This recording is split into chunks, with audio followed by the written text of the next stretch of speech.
देखिए, जो minor test third था उसमें मैंने 30 क्वेश्चंस तक तो आपको बता दिए थे। अब 30-31 क्वेश्चन तक हो गए थे। 31वें क्वेश्चन में कोई टाइप मिस्टेक थी तो अपन 32वें क्वेश्चन से चालू कर रहे हैं। एक संकुल आयन है, नाम से ही पता चल रहा है Ml6N+। इसका मतलब एक ऐसा कोऑर्डिनेशन कंपाउंड है जिसकी समन्वयी संख्या 6 है, क्योंकि उसके साथ 6 लिगेंड जुड़े हुए हैं। Mn+ में 5 डी इलेक्ट्रॉन है, इसका मतलब 3d5। जो Mn+ है इसमें एक्चुअल में अपन को पता है Mn+ नहीं होके यहाँ पे Mn+2 होना चाहिए, क्योंकि अपन सबको पता है कि जो Mn+2 होता है उसका विन्यास होता है 3d5।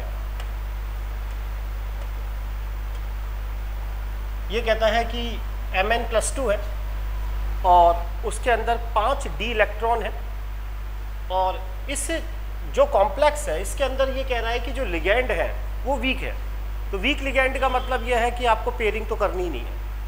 और क्रिस्टल फील्ड के अनुसार संकुल आयन के चुंबकीय गुण कितने अयुग्मित इलेक्ट्रॉन के कारण होंगे।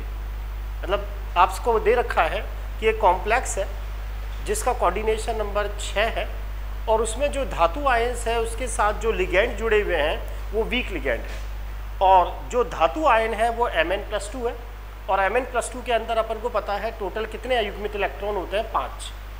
अब वो कह रहा है कि उसके अंदर जो चुंबकीय आघूर्ण उत्पन्न होगा वो कितने इलेक्ट्रॉन्स के कारण उत्पन्न होगा। तो अपन को पता है कि ये 2 कैटेगरी में बटेगा, एक तो T2G और दूसरा किस में बटेगा, EG। लेकिन क्योंकि यहाँ पर वीक लिगेंड है और हमें पता है कि वीक लिगेंड के केस में जो डेल ऑक्टाहेड्रल का जो मान होता है वो पेयरिंग एनर्जी से कैसा होता है, कम होता है। तो सीधी सी बात है, ज़्यादा से ज़्यादा युग्मित इलेक्ट्रॉन भरे जाएंगे। तो इस केस के अंदर किसी भी प्रकार के इलेक्ट्रॉन का युग्मन नहीं होगा।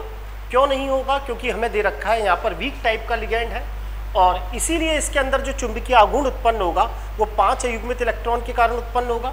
और जब भी 5 अयुग्मित इलेक्ट्रॉन के कारण चुंबकीय आघूर्ण उत्पन्न होता है तो आप सबको पता होगा उसकी वैल्यू कितनी होती है, 5.92 बोर मैग्नेटॉन।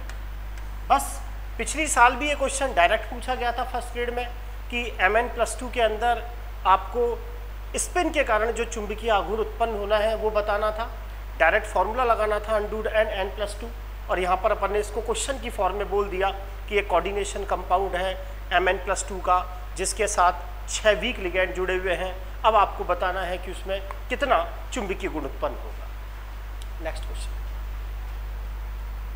अगले क्वेश्चंस के अंदर आपको 2 सूची दे रखी है, आपको इनको मैच करना है। अलग अलग तरह के कॉम्प्लेक्स दे रखे हैं और उनकी ज्योमेट्री बता रहा है। सबसे पहले तो देखो यहाँ कोऑर्डिनेशन नंबर 4। अब कोऑर्डिनेशन नंबर 4 वाले की ज्योमेट्री या तो चतुष्फल की है या समतलीय वर्गाकार होगी। यहाँ कोऑर्डिनेशन नंबर 6, कोऑर्डिनेशन नंबर 6 वाले की आकृति आपको पता है अष्टफल की है। यहाँ कोऑर्डिनेशन नंबर 2, Ag+ का कोऑर्डिनेशन नंबर 2 का मतलब कोऑर्डिनेशन नंबर जब 2 होता है तो आकृति कैसी होती है, रेखीय। तो ये तो कन्फर्म है कि जो C वाला है, C, उसका आंसर D होना है। तो स्पष्ट बात है ये और ये तो वैसे ही गलत हो गया। अब अपने सामने फर्स्ट और फोर्थ रह गया। यहाँ पिछली बार ये सेकंड ग्रेड में भी पूछा गया था, टेट्राएमीन जिंक+2। ठीक है, अब इसके अंदर अपन को दिख रहा है कि जो कोऑर्डिनेशन नंबर है यहाँ पर Pt+4 का कोऑर्डिनेशन नंबर 6 है। अब कोऑर्डिनेशन नंबर 6 है तो इसकी आकृति कैसी होगी, ज्यामिति कैसी होगी, अष्टफल की है। तो इसका मतलब बी का आंसर तो ए ही आना है, इसका मतलब आंसर तो फर्स्ट ही रहना है। और वैसे अगर अपन देखना चाहें तो यह है टेट्रासाइनोनिक्लेट सेकेंड आयन। यहाँ निकेल+2 का कोऑर्डिनेशन नंबर 4 है।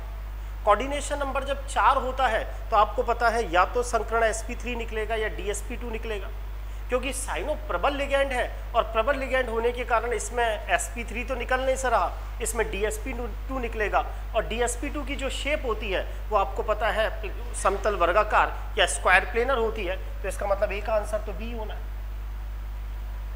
टेट्राएमीन जिंक+2, इसके अंदर हमें पता है जिंक+2 है, D10 विन्यास है। अब 3D10 हो गया। अब हमें 4 खाली कक्षक उपलब्ध कराने हैं, तो एक तो 4s मिलेंगे और 3 4p मिलेंगे। तो कुल मिलाकर इसकी आकृति कैसी निकलेगी, चतुष्फल की निकलेगी। इसीलिए इसका आंसर फर्स्ट था। अगला क्वेश्चन, इनमें से वो कौन सा सेट है जो उपसहसंयोजक समावयता का उदाहरण है। तो हमें पता है कि जो उपसंयोजक समावयता होती है उसकी पहचान क्या होती है, उसमें संकुली धनायन और संकुली क्या होता है, ऋणायन होता है। संकुली धनायन और संकुली ऋणायन होता है। हमने कहा था उसके अंदर क्या होता है, ये जो लिगैंड्स होते हैं ये आपस में एक्सचेंज हो जाते हैं और एक्सचेंज हो जाने के कारण एक नए तरह का कॉम्प्लेक्स कंपाउंड बन जाता है। तो स्पष्ट बात है कि इसके अंदर उपसंयोजन समावयता का जो उदाहरण है वो नंबर फर्स्ट होगा। उपसंयोजक समावयता को कैसे पहचानोगे, संकुली धनायन और संकुली ऋणायन होगा, या तो मेटल आयन आपस में एक्सचेंज कर रखे होंगे या लिगैंड को आपस में एक्सचेंज कर रखा होगा, उसके कारण जो समावयता उत्पन्न होगी वो आपकी उपसंयोजक समावयता है। सेकंड वाला जो ऑप्शन है इसके अंदर हमें दिख रहा है कि इसके अंदर कौन सी समावयता होगी, तो सेकंड वाले ऑप्शन में देखो जल के अणुओं में भिन्नता है। यहाँ 5 जल के अणु हैं, यहाँ 4 जल के अणु हैं, यहाँ 5 जल के अणु लिगैंड का काम कर रहे हैं, यहाँ 4 जल के अणु लिगैंड का काम कर रहे हैं, तो इसका मतलब सेकंड वाले में तो हाइड्रेट समावयता होगी। अब जो थर्ड वाला ऑप्शन है, थर्ड वाले ऑप्शन में अगर अपन ध्यान से देखें तो ये पानी में डालने पर सल्फेट आयन देगा और ये पानी में डालने पर ब्रोमाइड आयन देगा। दोनों का अणु सूत्र तो समान है, लेकिन जलीय विलयन में ये सल्फेट आयन देगा और ये ब्रोमाइड आयन देगा। तो इसका मतलब तीसरा वाला जो एग्जाम्पल है वो आयनन समावयता का एग्जाम्पल है। ठीक है, अब जो चौथा वाला एग्जाम्पल है, चौथे वाले एग्जाम्पल में तो दोनों का अणु सूत्र ही एक जैसा नहीं है, क्योंकि प्लेटिनम तो देखे हैं यहाँ तो एक है जबकि यहाँ प्लेटिनम 2 है। और हमें पता है समावयता की तो डेफिनेशन ही वो ये होती है कि वो यौगिक जिनके अणुसूत्र समान हो लेकिन उनकी फिजिकल और केमिकल प्रॉपर्टी या दोनों प्रॉपर्टी में अंतर हो, वो आपस में समावयवी कहलाते हैं। इसीलिए फोर्थ तो हो ही नहीं सकता। समझ में आ गई बात? इसीलिए इसका आंसर फर्स्ट किया। अगला क्वेश्चन, सिसप्लेटिन कई बार हम पूछ चुके। सिसप्लेटिन, सिसप्लेटिन हमने पढ़ा था कि कैंसर के ट्रीटमेंट में काम आने वाला एक कॉम्प्लेक्स है जिसके अंदर एमीन भी होता है और साथ में क्या होता है, क्लोरो भी होता है। खुद ही एग्जाम्पल बोल रहा है कि जो सिसप्लेटिन है वो किस तरह की समावयता दिखाता है। क्वेश्चन ही बोल रहा है कि इसका मतलब इसका एक सिस फॉर्म होगा तो 100% इसका एक ट्रांस फॉर्म होगा। वैसे भी हमें ये दिख रहा है कि ये जो कॉम्प्लेक्स है ये Me2B2 टाइप का कॉम्प्लेक्स है और Me2B2 टाइप के जो कॉम्प्लेक्स होते हैं वो ज्यामितीय समावयता दिखाते हैं। एक तो इसमें सिस मिलेगा और दूसरा क्या मिलेगा, ट्रांस मिलेगा। इसीलिए इसका आंसर क्या रहेगा, ज्यामितीय समावयता। संधि समावयता का तो प्रश्न ही नहीं उठता। संधि समावयता तो तब उत्पन्न होती है उभयदंती लिगैंड्स के कारण, तो यहाँ कोई एम्बिडेंट लिगैंड तो है ही नहीं, तो संधि समावयता की तो बात ही नहीं हो सकती। अगर हम प्रकाशिक समावयता की बात करें तो आपको पता है जितने भी स्क्वायर प्लेनर कंपाउंड होते हैं, जितने भी वर्गाकार समतलीय संकुल होते हैं, उनके अंदर जनरली इसमें स्लाइस मिल जाएगी। स्लाइस के द्वारा ये 2 बराबर बराबर भागों में क्या हो जाएगा, बढ़ जाएगा। इसीलिए आपको पता है कि ये जनरली प्रकाशिक समावयता नहीं दिखाएगा, क्योंकि स्क्वायर प्लेनर है, स्लाइस लगाओगे तो 2 बराबर भागों में बढ़ जाएगा, इसीलिए प्रकाशिक समावयता दिखाएगा नहीं। और सीधी सी बात है, कौन सी समावयता दिखाएगा, ज्यामितीय समावयता दिखाएगा। नेक्स्ट क्वेश्चन, 2 यौगिक है सल्फेटो पेंटाएमीन कोबाल्ट 3 ब्रोमाइड और सल्फेटो पेंटाएमीन कोबाल्ट 3 क्लोराइड आपस में कौन सी समावयता प्रदर्शित करते हैं। तो देखिए इस क्वेश्चन में ज़्यादातर लोगों ने गलती कर दी। मैंने क्या कहा, जब भी समावयता का क्वेश्चन आ जाता है तो शर्त यह है कि दोनों का अणुसूत्र एक जैसा होना चाहिए। अब यहाँ दोनों का अणुसूत्र ही अलग अलग है। कोबाल्ट 3 है तो यहाँ कोबाल्ट 3 है, यहाँ सल्फेटो है तो यहाँ भी सल्फेटो है, यहाँ पेंटाएमीन है यहाँ भी पेंटाएमीन है, लेकिन यहाँ ब्रोमाइड है और यहाँ क्लोराइड है, तो दोनों का अणुसूत्र ही एक जैसा नहीं है। और अगर अणुसूत्र एक जैसा नहीं है, इसीलिए हमने आंसर क्या रखा, 4, क्योंकि दोनों का अणुसूत्र ही एक जैसा नहीं है, इसीलिए दोनों किसी भी प्रकार की समावयता नहीं दिखाएंगे। समावयता दिखाने के लिए तो शर्त यह है कि दोनों का अणुसूत्र कैसा होना चाहिए, एक जैसा होना चाहिए। अगला क्वेश्चन, निम्नलिखित में से अधिकतम अयुग्मित इलेक्ट्रॉन की संख्या किसमें होगी। D5 ऑक्टाहेड्रल, आपको पता है CFT के अनुसार T2G इजी, D5 लो spin D1 D2 D3 D4 D5, तो इसमें तो एक अयुग्मित है। D8 टेट्राहेड्रल, ये E, ऊपर वाला T2, 8 वर्णे हैं, 1 2 3 4 5 6 7 8, क्योंकि आपको पता है जो टेट्राहेड्रल कॉम्प्लेक्स है इनमें तो हमेशा हाई स्पिन कॉम्प्लेक्स होता है, तो इसमें तो युग्मित इलेक्ट्रॉन की संख्या 2। तीसरे वाले पे D6 लो spin octahedral, D1, D2, D3, D4, D5, D6, तो इसका मतलब इसमें युग्मित इलेक्ट्रॉन की संख्या 0। D3 ऑक्टाहेड्रल, D3 ऑक्टाहेड्रल आप ऐसे भरोगे D1, D2, D3 इस तरह से, तो इसमें युग्मित इलेक्ट्रॉन की संख्या 3 है, तो इसीलिए इसका आंसर क्या गया, इसका आंसर थर्ड गया कि जो D6 है, नहीं क्या पूछ रहा है, अधिकतम पूछ रहा है, हाँ अधिकतम पूछ रहा है, तो इसका आंसर फोर्थ जाएगा, क्योंकि यहाँ अधिकतम अयुग्मित इलेक्ट्रॉनों की संख्या क्वेश्चन में पूछी है, तो इसमें अधिकतम अयुग्मित इलेक्ट्रॉनों की संख्या 3 है, इसीलिए इसका आंसर फोर्थ गया। नेक्स्ट क्वेश्चन, क्रोमियम के अंदर सेकंड ग्रेड में लास्ट ईयर पूछा गया था कि क्रोमियम में सबसे ज़्यादा कौन सी ऑक्सीडेशन स्टेट स्टेबल होती है, तो आप सबको पता है क्रोमियम +6 से भी ज़्यादा स्टेबल कौन सा होता है, +3। क्रोमियम के अंदर +3 जो फॉर्म होती है वो सबसे ज़्यादा क्या होती है, स्टेबल होती है। नेक्स्ट क्वेश्चन, D1 विन्यास है, हाई स्पिन दे रखा है, ऑक्टाहेड्रल कॉम्प्लेक्स के लिए आपको CFSE फाइंड आउट करनी है, तो आप सबको फॉर्मूला याद होगा, ऑक्टाहेड्रल कॉम्प्लेक्स के अंदर जब CFSE फाइंड आउट करते हैं तो हमारा फॉर्मूला होता है -0.4 del octahedral multiply N-T2Z plus 0.6 del octahedral multiply EZ, और साथ में बाद में कौन सी एनर्जी, बाद में जो भी अपन को पता है कौन सी एनर्जी, पेयरिंग एनर्जी, ये फॉर्मूला था जनरल। अब हमें कह रहा है D1 विन्यास, D1 का मतलब ये हुआ, ये तो T2Z और ये EZ। अब T2Z के अंदर आप भरोगे D1, तो इसका मतलब T2Z में इलेक्ट्रॉन की संख्या 1, तो आपका आंसर हो जाएगा -0.4 डेल ऑक्टाहेड्रल, इसीलिए इसका आंसर क्या गया, थर्ड गया। नेक्स्ट क्वेश्चन, इनमें से वो कौन सा कॉम्प्लेक्स है जो सिस ट्रांस समावयता दिखाता है, तो आप सबको दिख रहा है कि ज़्यादातर अपन ने पढ़ा था कि जो समन्वयी संख्या 4 वाले कॉम्प्लेक्स हैं वो ज्यामितीय समावयता दिखाते हैं, लेकिन समन्वयी संख्या 4 वालों में वो ज्यामितीय समावयता नहीं दिखाते जिनमें कौन सा संकरण पाया जाता है, sp3, क्योंकि आप सबको पता है जो sp3 संकरण होता है उसकी जो आकृति है वो चतुष्फलकीय है, उसके अंदर अगर हम लिगेंड्स को आपस में एक्सचेंज भी करेंगे तो किसी तरह से उनकी पोजीशन में चेंज नहीं आएगा, बॉन्ड एंगल हमेशा 109 डिग्री 28 मिनट का बना रहेगा। इसीलिए हमने कहा समन्वयी संख्या 4 वाले संकुल यौगिक जिनमें sp3 संकरण पाया जाता है वो कभी भी क्या नहीं दिखाते, ज्यामितीय समावयता नहीं दिखाते। अब ज्यामितीय समावयता इनके अंदर कौन दिखाएगा, ज्यामितीय समावयता वो संकुल दिखाएंगे जिनके अंदर संकरण कौन सा होना चाहिए, dsp2। अब जैसे इसने कहा Ma3b, Ma3b की स्ट्रक्चर ऐसे बनाओगे, M,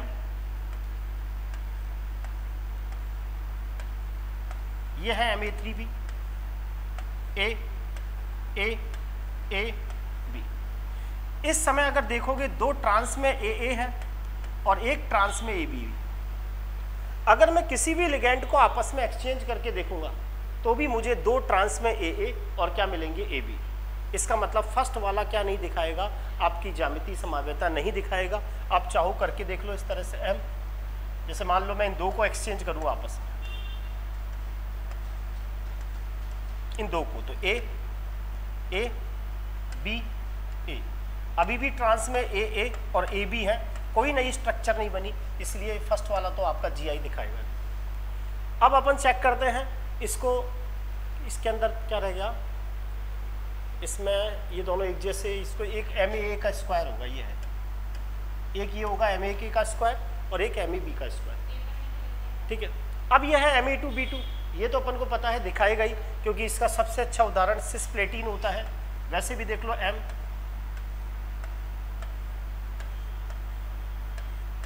AA, 2 समान लिगेंड 90 डिग्री पर जुड़े हुए हैं, तो आपस में ये फॉर्म तो सिस है, और अगर इसको चेंज करोगे तो ये फॉर्म ट्रांस है, तो C तो दिखाएगा। B की बात करें, B के साथ देखो M के साथ 2 सममित द्विदंती लिगेंड है, तो सममित द्विदंती लिगेंड वाला कैसे दिखा देगा, क्योंकि M, ये रहा coordination number 4, square planar geometry, यहाँ भी A और यहाँ भी A, यहाँ A और यहाँ A, चेंज भी करोगे तब भी वही ट्रांस में AA रहेगा, तो ये तो दिखाएगा नहीं। तो इसका मतलब कौन कौन दिखाएगा, एक तो सी दिखाएगा, एक कौन दिखाएगा, डी दिखाएगा, बी नहीं दिखाएगा, जो भी ऑप्शंस में देख लेना, तो इसीलिए आंसर सी और डी जाएगा। ये तो ऐसे दिखा देगा ना, मान लो यहाँ ए जोड़ दिया आपने और दूसरे वाले को बी जोड़ दो, यहाँ ए और यहाँ बी, तभी तो इस फॉर्म में, एक को चेंज कर दो तो अपने आप ट्रांसफॉर्म बन जाएगी।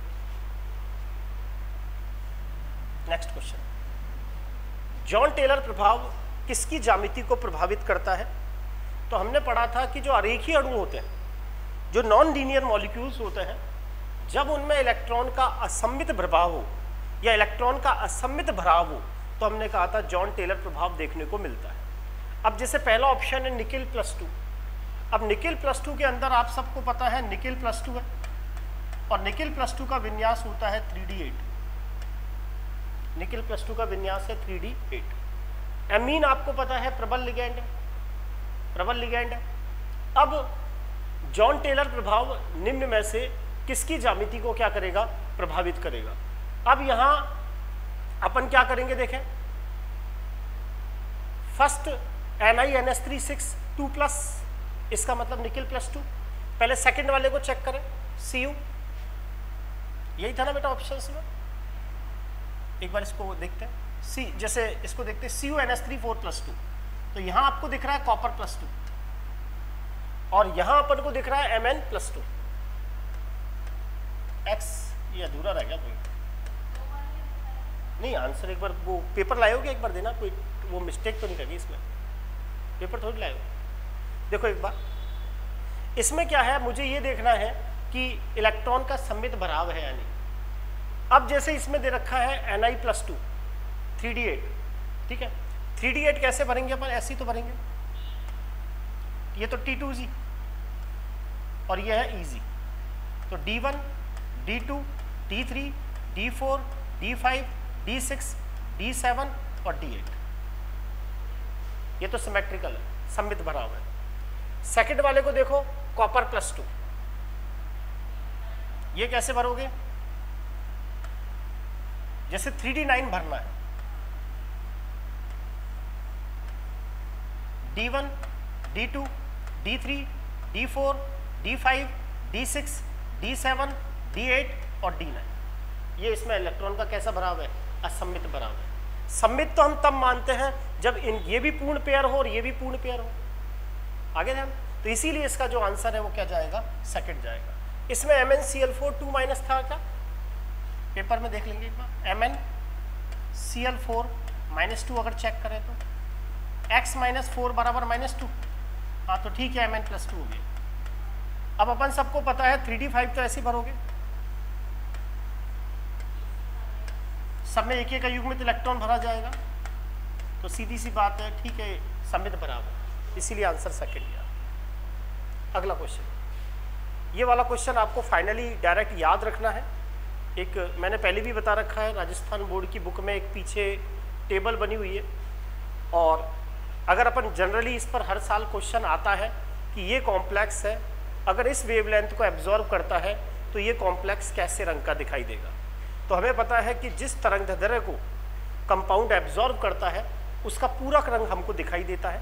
ये क्वेश्चन डायरेक्ट सेकंड ग्रेड में पूछा गया था। यहाँ एक कोबाल्ट +3 का कॉम्प्लेक्स है जिसमें 5 एमीन और 1 जल का अणु है, और ये 500 नैनोमीटर वेवलेंथ को एब्जॉर्ब करता है, और ये कॉम्प्लेक्स किस कलर का होता है, तो आपको याद रखना है जो कॉम्प्लेक्स 500 नैनोमीटर वाली वेवलेंथ को एब्जॉर्ब करता है वो कॉम्प्लेक्स कैसे कलर का है, रेड कलर का है।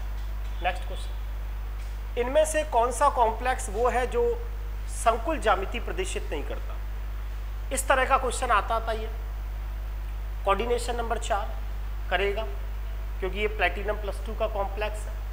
प्लैटिनम +2 समन्वयी संख्या 4, इसमें स्क्वायर प्लेनर स्ट्रक्चर है। ये तो स्टैंडर्ड एग्जाम्पल है Ma2B2 का, क्योंकि ये सिस प्लेटीन का उदाहरण और ट्रांसप्लेटीन बन सकता है।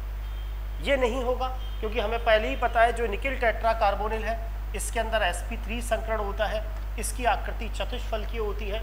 अगर आप लिगेंड्स को आपस में इंटरचेंज भी करना चाहोगे तो उसकी पोजीशन में कोई नया चेंज नहीं आएगा, पहले भी वो 109 डिग्री 28 मिनट पर रहेंगे, बाद में भी रहेंगे।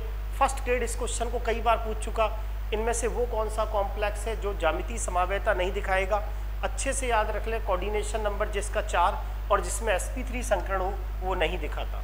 ये तो दिखाएगा Ma2B2, ये दिखाएगा क्या कहते हैं, ये तो स्टैंडर्ड एग्जाम्पल हमने पहले भी पढ़ा था, इसकी सिस फॉर्म और ट्रांसफॉर्म बना देंगे। ये ऐसा एग्जाम्पल है राजस्थान बोर्ड की बुक में जो ज्यामिति भी दिखाएगा और प्रकाशिकी भी दिखाएगा, लेकिन इसकी जो सिस फॉर्म है वही हमें पता है प्रकाशिकी समावेता दिखाएगी, इसकी ट्रांसफॉर्म नहीं दिखाएगी क्योंकि उसके अंदर आप सबको पता है प्लेन ऑफ सिमेट्री मिलती है। नेक्स्ट क्वेश्चन, ये क्वेश्चन वापस वही रिपीट हो गया, 44वां क्वेश्चन। नेक्स्ट क्वेश्चन, D6 अष्टफल के संकुल प्रबल लिगेंड, तो आप सबको पता है T2Z, ये easy. D6, D1, D2, D3, D4, D5, D6 स्पष्ट है, चुंबकीय आघूर्ण 0। Next question, tris ethane 1,2 diamine cobalt 3rd sulphate है, तो ये क्वेश्चन शायद आपने पूछा भी था। इसके अंदर मैंने कहा था ये देखना है कि ठीक है ये जो एथेन 1,2 डाईएमीन का मतलब एथिलीन डाईएमीन वो 3 जुड़े होने चाहिए, तो 3 तो इसमें भी है, इसमें भी है, इसमें भी है, इसमें भी है, ठीक है। अब सल्फेट भी है, ठीक है, लेकिन हमें यहाँ पर ये देखना है कि कोबाल्ट पर ऑक्सीडेशन नंबर 3rd आना चाहिए। अगर आप इससे निकालने की कोशिश करोगे तो यहाँ पर तो दिख रहा होगा कोबाल्ट +2 आएगा, क्योंकि एथिलीन डाईएमीन के कारण तो 0, सल्फेट पर -2। इस सेकंड वाले में अगर आप 2 टुकड़े करोगे तो इस कोबाल्ट पे +2 चार्ज आएगा और सल्फेट पे -3, जो संभव ही नहीं है। 3rd का जब टुकड़ा करोगे तो ये कोबाल्ट पर ये वाला चार्ज तो ये जाएगा और ये वाला ये जाएगा, इसीलिए मैंने कहा था इसका आंसर क्या जाएगा, 3rd जाएगा। अगला क्वेश्चन राजस्थान बोर्ड की बुक का डायरेक्ट क्वेश्चन है, MnBr4-2 के चुंबकीय आघूर्ण का मान 5.9 बोर मैग्नेटॉन है, तो संकुल आयन की ज्यामिति क्या होगी। ये चुंबकीय आघूर्ण का मान 5.92 बोर मैग्नेटॉन ये बताता है कि इसके अंदर अयुग्मित इलेक्ट्रॉन की संख्या कितनी है, 5 है। यहाँ आपको दिख रहा है यहाँ पर जो कॉम्प्लेक्स है ये Mn+2 कॉम्प्लेक्स है, Mn+2 आयन का कॉम्प्लेक्स है जिसका कोऑर्डिनेशन नंबर 4 दे रखा है। कोऑर्डिनेशन नंबर अगर 4 होगा तो या तो आकृति चतुष्फलकीय होगी या स्क्वायर प्लेनर होगी, ठीक है। अब हमें दिखा Mn+2, इसके अंदर 5 अयुग्मित इलेक्ट्रॉन क्यों हैं, क्योंकि स्पष्ट दिख रहा है कि ब्रोमो वीक टाइप का लिगेंड है, तो इसमें पेयरिंग का कोई सवाल ही नहीं है। मैंगनीज +2 का परमाणु क्रमांक 25 और आप ऐसे भरोगे 3d5,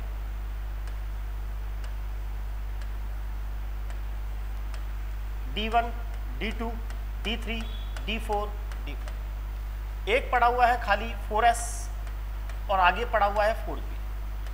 हम पहले ही पढ़ चुके VBT थ्योरी, जितना कोऑर्डिनेशन नंबर है उतने खाली कक्षक इसको उपलब्ध कराने हैं, तो ये 1s और 3p, तो संकरण इसमें sp3 होगा और sp3 होगा तो इसकी आकृति कैसी होगी, चतुष्फलकीय। अगला क्वेश्चन ये कह रहा है कि ऑक्टाहेड्रल जो कॉम्प्लेक्स है, ये क्वेश्चन इस साल फर्स्ट ग्रेड में आया था। ऑक्टाहेड्रल कॉम्प्लेक्सेस में जो ये 10dq है वो डिफरेंस किस किस के बीच में है, तो आप लोगों को सबको पता है कि जो ये T2Z और EZ है इसके बीच में जो ये एनर्जी डिफरेंस होता है ऑक्टाहेड्रल कॉम्प्लेक्सेस में, ये किसके बराबर होता है, 10dq के। तो इसीलिए जो इसका आंसर है वो 3rd गया कि T2Z और EZ के बीच में जो एनर्जी डिफरेंस है वो कितना होता है, 10dq होता है।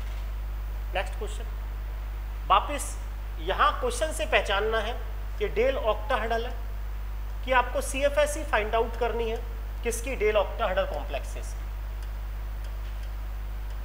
ऑक्टाहेड्रल कॉम्प्लेक्सेस की CFSE फाइंड आउट करनी है तो आप सबको फॉर्मूला भी याद होना चाहिए, -0.4 into NT2Z plus 0.6 into EZ, bracket में ले लो डेल ऑक्टाहेड्रल प्लस MP। D3 है, D3 का मतलब T2Z कॉम्प्लेक्स, T2Z और EZ, D1, D2, D3, तो अयुग्मित इलेक्ट्रॉन की संख्या 3, तो सीधी सी बात है आंसर क्या हो जाएगा, -1.2 डेल ऑक्टाहेड्रल। अगला क्वेश्चन, इनमें से कौन सा कॉम्प्लेक्स ऐसा है जो ज्यामितीय समावेता प्रदर्शित नहीं करेगा। MABCD ये तो करता है क्योंकि प्लेटिनम +2 का कॉम्प्लेक्स है, स्क्वायर प्लेनर है, MABCD के तो टोटल 3 GI बनते हैं। ये तो कितनी ही बार आ गया, Ma2B2 सिस्प्लेटिन करेगा, ये भी करेगा Ma2B2। स्पष्ट दिख रहा है, चौथा नहीं करेगा क्योंकि यहाँ निकेल +2 है, कोऑर्डिनेशन नंबर 4 है। ध्यान से देखोगे तो इसमें संकरण sp3 निकलेगा और sp3 वाला आपको पता है क्या नहीं दिखाएगा, GI नहीं दिखाएगा। अगला क्वेश्चन, इनमें से किस संकुल में sp3d2 संकरण पाया जाता है? इनमें से वो कौन सा कॉम्प्लेक्स है जिसमें sp3d2 संकरण पाया जाता है? इसका भी कोऑर्डिनेशन नंबर 6, इसका भी कोऑर्डिनेशन नंबर 6, इसका भी 6, इसका भी 6। प्रबल लिगैंड D2sp3, प्रबल लिगैंड D2sp3, ऑक्सिलेटो कोबाल्ट +3 के साथ प्रबल लिगैंड का काम करता है, तो आंसर फर्स्ट ही होगा क्योंकि वीक लिगैंड है तो sp3d2। अगला क्वेश्चन, ये 1 मोल दे रखा है टेट्राएमीन डाइक्लोरोकोबाल्ट 3rd क्लोराइड का।